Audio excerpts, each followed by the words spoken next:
అసలు గోల్డ్ యొక్క ప్రైస్ ఇంత తక్కువ టైంలో మళ్ళీ ఎందుకు పెరుగుతుంది? దీనికి ఆన్సర్ ఈ వీడియోలో చూద్దాము. మనకి దీని ఆన్సర్ కావాలంటే డెఫినెట్‌గా మనకి డాలర్ వర్సెస్ రూపీ యొక్క చార్ట్ చూస్తే క్లియర్‌గా అర్థమవుతుంది. అక్టోబర్‌లో డాలర్ వాల్యూ ఒక డాలర్ వాల్యూ వచ్చేసి ఇండియన్ రూపీస్‌లో రూ. 83 మాత్రమే ఉంటుండే. కాకపోతే ఇప్పుడు చూస్తుంటే రూ. 90 క్రాస్ అయింది. అంటే 2 నెలల్లోనే 10% వాల్యూ అనేది రూపీ కోల్పోయింది.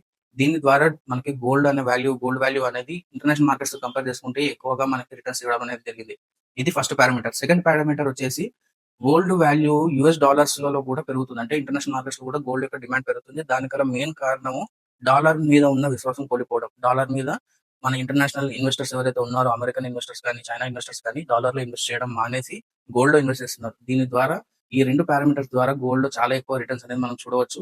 ఇంతే కాకుండా డాలర్ వర్సెస్ రూపీ యొక్క ఫైట్‌లో గోల్డ్ అనేది విన్నర్‌గా మనం క్లియర్‌గా చూడవచ్చు. ప్రతి కరెన్సీకి ఒక ఎండ్ కార్డ్ అనేది పడుతుంది. ఇప్పుడు డాలర్‌కి ఎండ్ కార్డ్ పడే టైం వచ్చినట్టుగానే మనకి ప్యాటర్న్స్ అనేది ఫార్మ్ అవుతుంది. మీరు ఇప్పటి వరకు గోల్డ్‌లో ఇన్వెస్ట్ చేయకుంటే డెఫినెట్‌గా గోల్డ్‌లో 5-10% అయితే ఇన్వెస్ట్ చేసి పెట్టుకోండి. డెఫినెట్‌గా ఎక్కువ రిటర్న్స్ చూసే అవకాశం ఉంటుంది.